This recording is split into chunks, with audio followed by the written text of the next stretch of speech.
कि कोई अकारण ही शत्रु बन जाता है, और कई बार ऐसा देखा जाता है कि कोई अकारण ही मित्र बन जाता है। इस जन्म में हमने उसके प्रति कुछ भी गलत नहीं किया, लेकिन पता नहीं क्यों वह हमारा बुरा ही बुरा चाहता है, जबकि हमने उसके प्रति कुछ भी बुरा नहीं किया। कुछ लोग ऐसे होते हैं कि जिन्हें देखते ही से ही प्रेम उमड़ने लगता है, जबकि हमने उनके प्रति कोई भलाई नहीं की है या उनने हमारे प्रति कोई भलाई नहीं की है। सहज ही उनका प्रेम हमारे प्रति उमड़ता है, हमारा प्रेम उनके प्रति उमड़ता है। ये क्या होता है आखिर ऐसा? तो एक उत्तर आता है कि इसमें पूर्वकृत अपने शुभाशुभ कर्म होते हैं। क्या होते हैं? पूर्वकृत अपने शुभाशुभ कर्म होते हैं। कहते हैं ना, स्वयं किए जो कर्म शुभाशुभ फल निश्चय ही वे देते, करें आप फल दे अन्य तो स्वयं किए निष्फल होते। अपने कर्म सिवाय जीव को कोई न फल देता कुछ भी, पर देता है यह विचार तज स्थिर हो छोड़ प्रमादी बुद्धि। जीव जो भी शुभाशुभ कर्म करता है, उन कर्मों के अनुसार उसका बंध होता है, अर्थात जो शुभाशुभ भाव करता है उन भावों के अनुसार कर्मों का बंध होता है और भविष्य में वह उदय में आते हैं। पता पड़े कि इस भाव में आपने किसी के प्रति भला किया है और पर भाव में वह आपके प्रति भला कर दे। देखो, एक दो भाव की बात नहीं है, सैकड़ों हजारों लाखों भाव बाद भी उसका फल आ सकता है। कहते हैं दर्शन मोहनी कर्म जो बनता है वो 70 कोड़ा कोड़ी सागर तक के लिए बन जाता है। चारित्र मोहनी कर्म जो है वो 40 कोड़ा कोड़ी सागर तक के लिए बन सकता है। अब उसका आपने वर्तमान में किसी के प्रति बुरा नहीं किया, लेकिन फिर भी अगर आपके प्रति किसी का व्यवहार गलत हो रहा है तो अपने ही पूर्वकृत कर्म का उदय रख के समझ के समता भाव रखना चाहिए, क्योंकि गलती अपनी ना हो तो कोई भी आपका कुछ कर सकता नहीं। माता सीता को जंगल में किसने भिजवाया? किसने भिजवाया? रामचंद्र जी ने,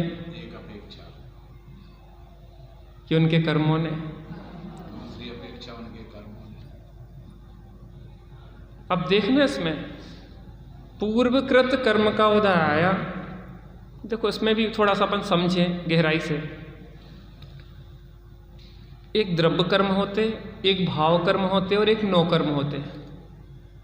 अब हमने भाव किए थे ना शुभाशुभ, उससे कर्म बंधे और कर्म बंधे वो उदय में आए। अब आधा काल छोड़ के कर्म उदय में आने लग जाते हैं। जैसे किसी ने 70 कोड़ा कोड़ी सागर का कर्म बांधा है तो 7000 वर्ष बाद उसका उदय आ जाता है। और देख लेना विशेष उसमें आना शुरू हो जाता, माने जैसे आप बांधते तत्काल उदय में नहीं आता वो। जैसे आपने एफडी बनवाई ना, एफडी बैंक में, तो एफडी का ब्याज तत्काल मिलता क्या? कम से कम 1 महीने तो गुजरने दो, तब तो वो आपको इंटरेस्ट देंगे। ऐसा ही होता है कि जो कर्म बंधते हैं वो तत्काल उदय में नहीं आते हैं, कुछ समय व्यतीत होने के बाद वह उदय में आते हैं। तो अब वो पहले भाव किए थे ना शुभाशुभ, उससे वो कर्म बंधे और कर्म के अनुसार फिर नो कर्म मिले। अब देखना, अब कोई भी घटना घट रही है तो अंदर में द्रव्य कर्म का उदय अपने साथ एक क्षेत्र अवगाह रूप से अष्टकर्म है ना, अष्टकर्म जो दुख हेतु है तिनके क्षय का करे उपाय। तो जो 8 कर्म है ना, वो 8 कर्म में द्रव्य कर्म का उदय, और द्रव्य कर्म के उदय में बाह में कोई नो कर्म मिला, बाह में कोई परिस्थिति बनी, कोई व्यक्ति वस्तु या परिस्थिति अनुकूल या प्रतिकूल हुई, कोई व्यक्ति वस्तु या परिस्थिति अनुकूल या प्रतिकूल हुई, तो अंतर में शुभाशुभ द्रव्य कर्म का उदय और बाहर में नो कर्म का अवलंबन। इस व्यक्ति ने हमारे साथ दुर्व्यवहार किया, तो इस व्यक्ति ने हमारे साथ दुर्व्यवहार किया, उसमें पहले तो द्रव्य कर्म का उदय था, और बाह में नौकर्म रूप में वो व्यक्ति था, और उसमें जुड़ के हमने मोह राग देश फिर बांध लिए, कर्म भाव किए ना, तो फिर वर्तमान में दुखी और भविष्य के लिए कर्म बांध लिए कलेवे के रूप में। अब क्या करना है कि पूर्व में जो भाव किए थे उससे जो कर्म बंधे हैं उन कर्मों के उदय आएगा, तो उन कर्मों के उदय में द्रव्य कर्म का अंतरंग में उदय होगा निमित्त रूप में, और बहिरंग में नोक कर्म का अवलंबन होगा। अर्थात तुम्हें अगर द्रव्य क्रोध बांधा है तो अंदर में द्रव्य क्रोध का उदय आएगा और बाहर में कोई गाली देता हुआ दिखाई देगा तुम्हें। तो इस बात में अब क्या करना है कि वो कर्म का उदय आए, तो उस द्रव्य कर्म के उदय में जुड़ना नहीं है, सामने वाले की गाली में जुड़ना नहीं है, समता भाव रखना। तो पूर्व का बंधा हुआ कर्म क्या हो जाएगा, खिर जाएगा, और नवीन कर्म बंधेगा, क्या नहीं होगा, नवीन कर्म का बंध नहीं होगा, इसलिए आगे की परंपरा नहीं चलेगी। बात तो यह हो रही है कि अकारण मित्रों और अकारण शत्रु देखे जाते हैं, उसका कारण क्या है। तो यहाँ पे जो अपना विषय यहाँ पे प्रारंभ हो रहा है कि अपन ने देखा कि रामचंद्र जी लक्ष्मण आदि की उत्पत्ति किस प्रकार से हुई, दशरथ आदि का पूर्व में देख के आए हैं। अब सीता और भामंडल का प्रसंग बड़ा रोचक यहाँ पे चलने वाला है।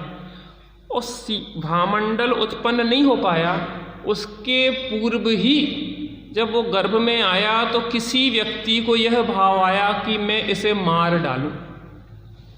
क्या कहा, क्या कहा, भामंडल अभी क्या था, गर्भ में ही आया था, और किसी देव को यह विचार आया कि मैं इसको मार डालूं।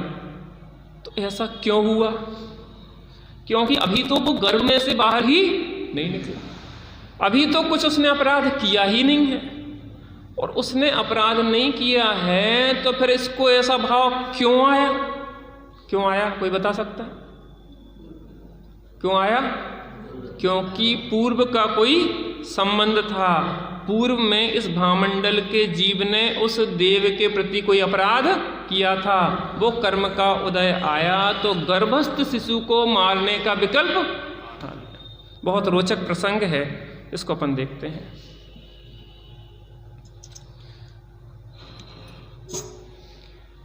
हे प्रभु चरणों में तेरे आ गए,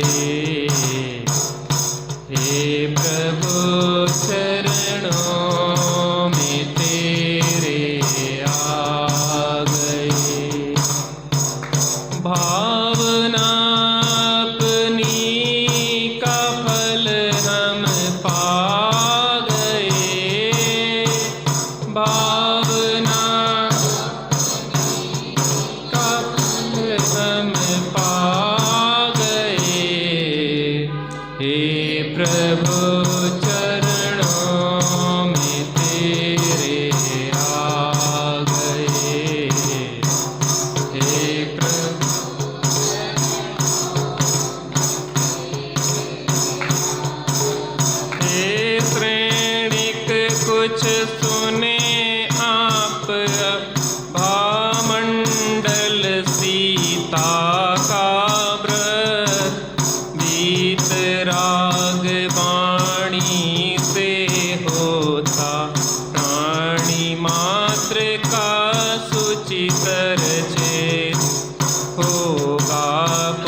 चक्र ध्वज था नर पा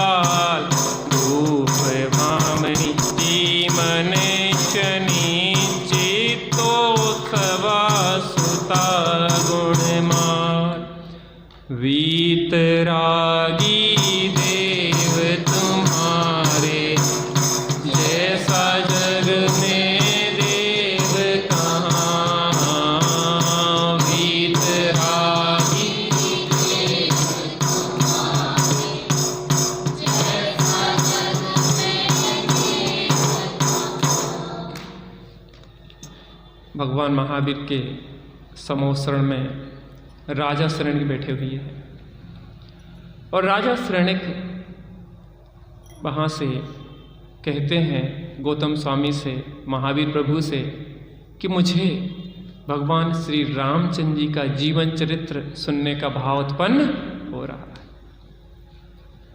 क्योंकि आज तक जो रामायण रामकथाएं मैंने सुनी है वो वास्तव में सत्यभाषित नहीं होती।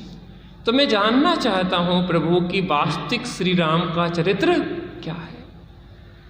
रामचंद्र जी का चरित्र प्रारंभ हुआ तो आगे कथा बढ़ती जा रही है और अपन लोग भी प्रश्न खड़े होते जाते हैं कि आगे फिर क्या होगा, फिर क्या होगा, फिर क्या। जैसे सीरियल देखते ना, फिल्म देखते ना, तो अपन को भी रुचि होती है फिर क्या होगा। ऐसे शरणिक पूछ रहे हैं कि आपने रामचंद्र जी की उत्पत्ति के संबंध में तो बता दिया है, अब सीता और भामंडल की उत्पत्ति के संबंध में भी बताइए।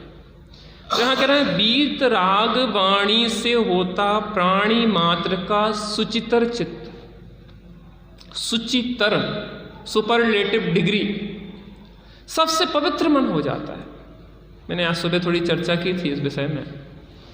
आज तक पे Sudhir Ranjan Chaudhary black and white एक कार्यक्रम चलाते हैं, तो उन्होंने कहा कि आज का युवा सुखी होने की सबसे ज़्यादा खोज करता है। जितने भी मीडिया के साधन हैं उनमें सबसे ज़्यादा जो खोज की जाती है युवाओं के द्वारा, वो खोज होती है सुखी होने की। मैं जब पूछूं कि सुखी होने की खोज कौन करेगा? जो सुखी होगा वो खोज करेगा कि जो दुखी होगा? आप लोग अभी तक जो नए बच्चे जो बैठे हैं, मैं इनसे पूछना चाहता हूँ कि हम प्रयास तो हर प्रयास सुखी होने के लिए ही करते हैं। काय के लिए करते? सुखी होने के लिए। अभी तक हमने जो जिंदगी जी, अभी तक हम पढ़ाई कर रहे हैं, अभी कुछ बच्चे जॉब भी कर रहे हैं और प्रकार से प्रयास कर रहे हैं, हम अपने आप से कितने सेटिस्फाइड हैं? हमारा जीवन जैसे पहले था उससे शांति के मामले में ज़्यादा अच्छा हुआ कि और बुरा हो गया?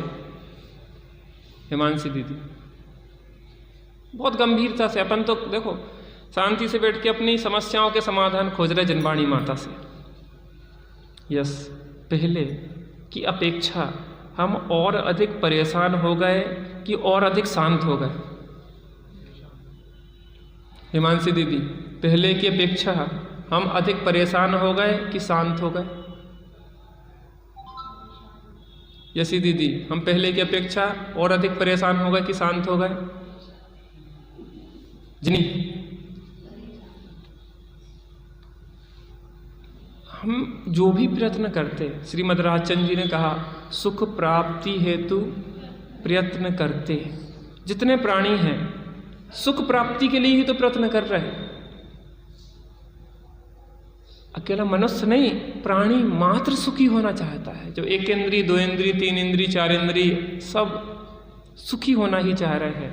और हम जब से पैदा हुए ना, हम सुखी होने का ही प्रयत्न कर रहे हैं। काहे का कर रहे हैं बेटा? सुखी होने का। फिर हम सुखी हुए कि और अधिक दुखी हो गए?